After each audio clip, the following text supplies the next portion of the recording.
Welcome to Daniel in the Morning.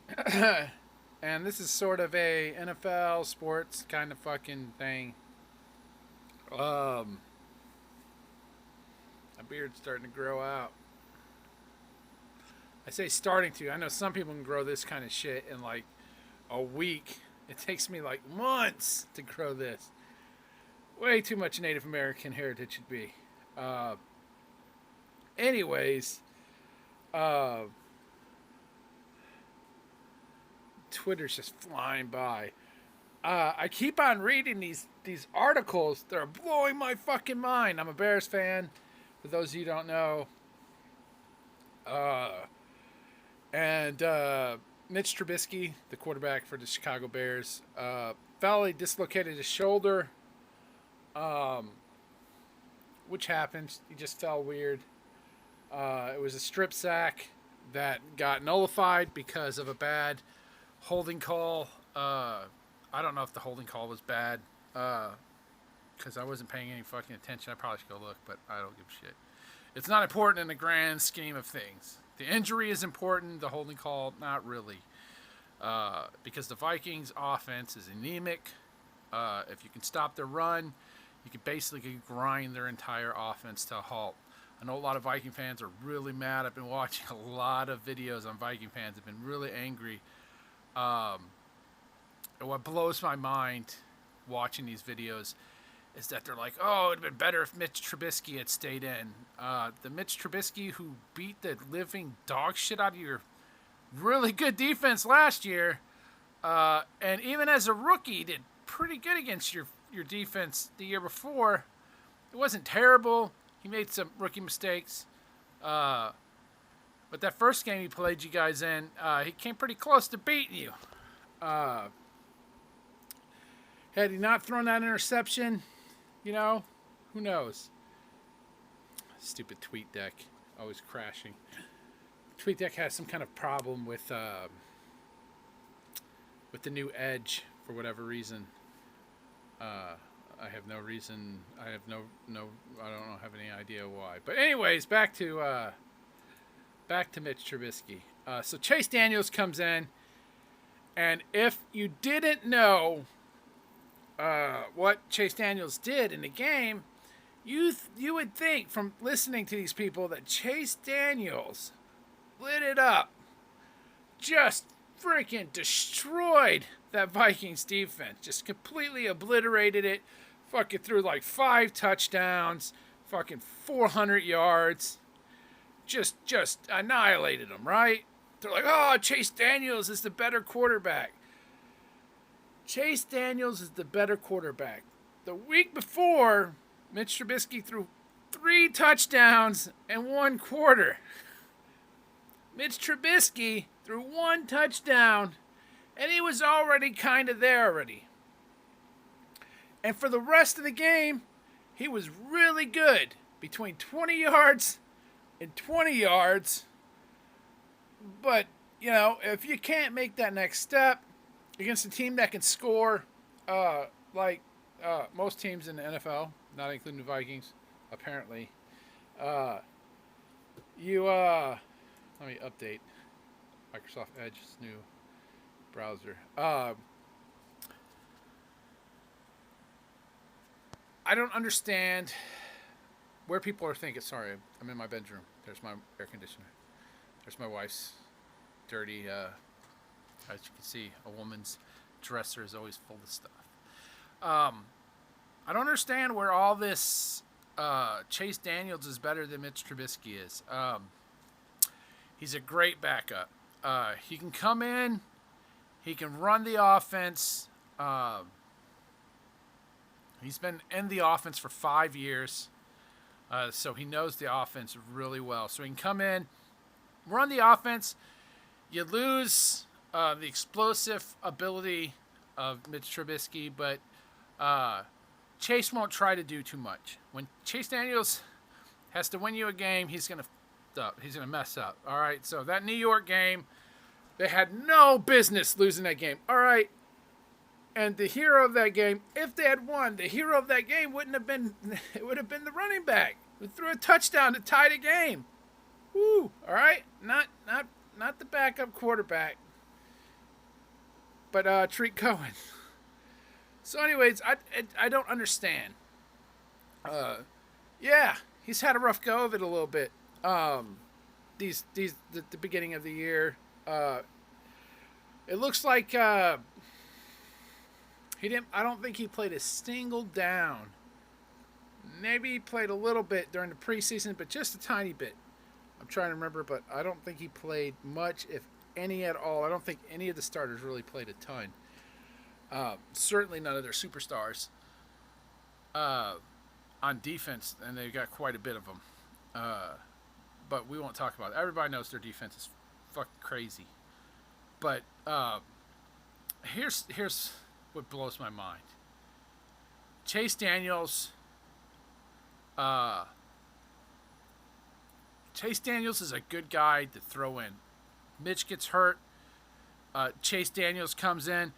He's so different from Mitch as a dynamic. The dynamics of how he works, that he completely fucking throws the entire defense off its game. So he comes in, and the defense is geared up for Mitch Trubisky, right? So they're all fucking eyes on there. Freaking everybody's trying to scramble. Their brains are still wired for Mitch. But now you got Chase Daniels in there, right? And kudos to the freaking line, the offensive line, because if they blocked for Chase Daniels like they were blocking for freaking Mitch Trubisky, he would have got destroyed. He would have got killed out there. I don't know if the Vikings just had a bad day on the D-line, or if they just kind of just lost their mind. But for the rest of the game, after that touchdown pass, it was garbage. He was garbage, man. Had it been last year, it might have been much closer than it should have been. But they got a above average kicker, so he made some really good kicks. And the Vikings stunk it up until garbage time, which is a hallmark of their quarterback. It's where he gets. If you look at before the garbage time, you had like 98 total yards of offense. Then the Bears just kind of like let them go a little bit, right? They backed off. They kind of pulled the dogs back a little bit, trying to allow the Vikings to eat up as much time as possible on the clock. And they did. And the game wasn't even as close as it looked. But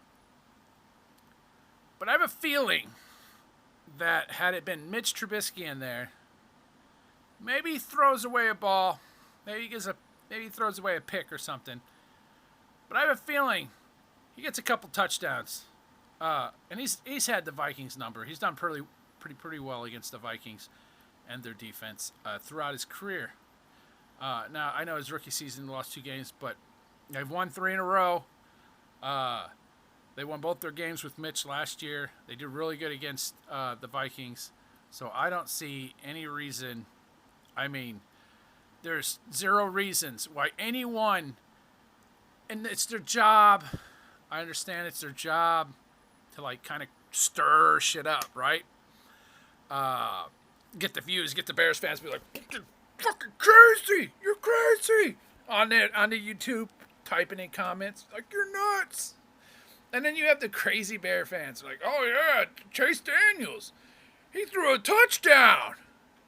We've never seen that before. Mitch has thrown no touchdowns. Certainly not 3 1/4, just last week."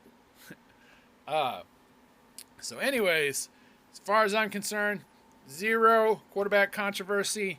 The Raiders are kind of a good team to allow Chase Daniels to play against. They're not very good. They're not absolutely terrible either, but they're not very good.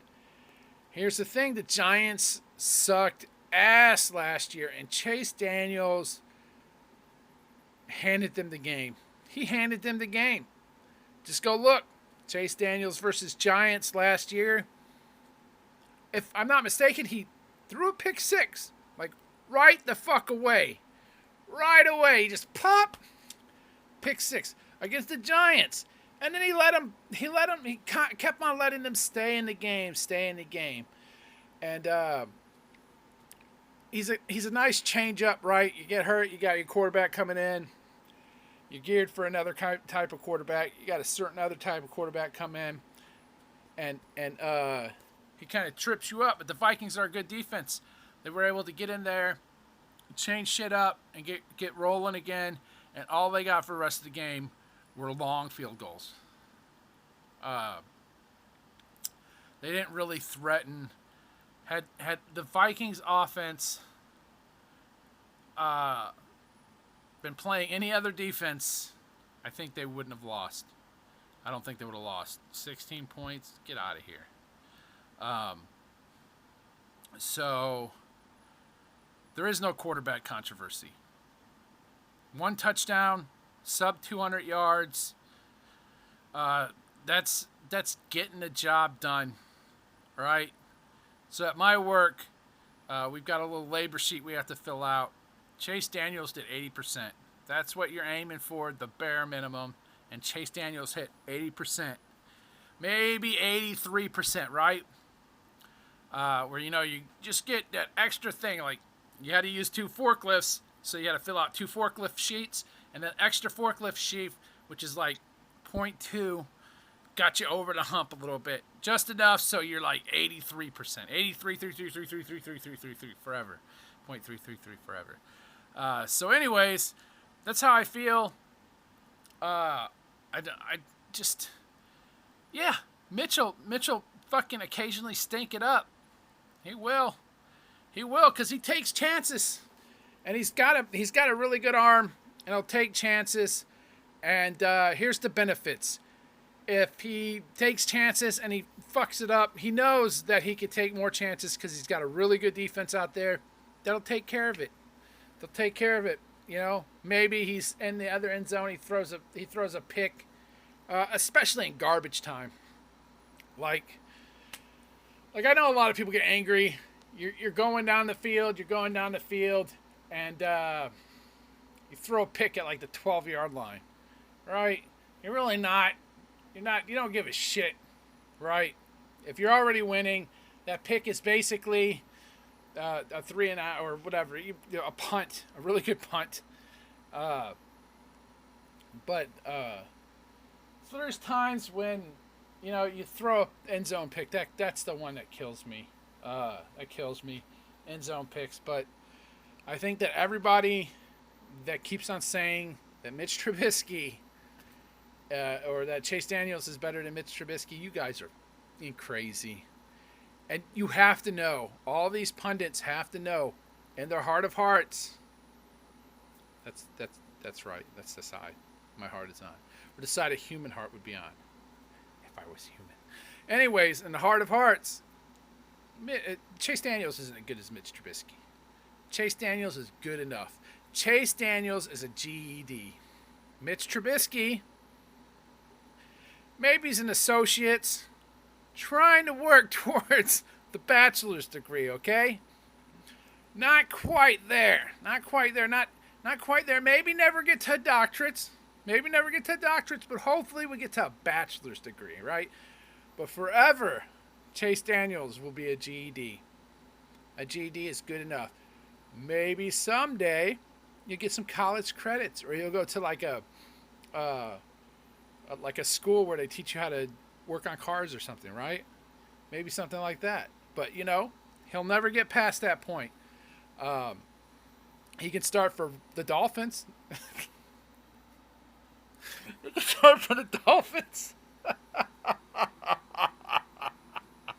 Everybody can start for the Dolphins, apparently. Anyways, that's my last joke. Chase Daniels. I really like Chase Daniels. He's a really good backup to have in this system. But he's not as good. He doesn't have the explosiveness. He can't throw the team on his back.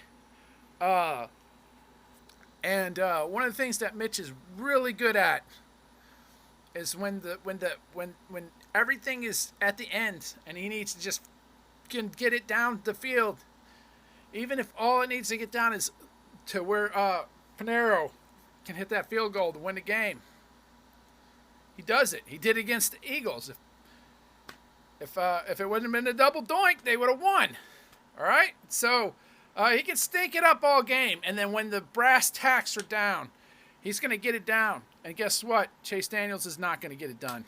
I don't believe in Chase Daniels. I believe that he can tread water, and that's about all he can do. Anyways, that's what I got to say about this Monday morning quarterback from Daniel. And Daniel in the morning, welcome to the NFL. I probably won't do too many of these, but you never know. I want to thank everybody who finished this video, and I know none of you did. None of you did. But if you did finish this video, in the comments below, type, "Go F yourself, you stupid effer." All right. Peace out.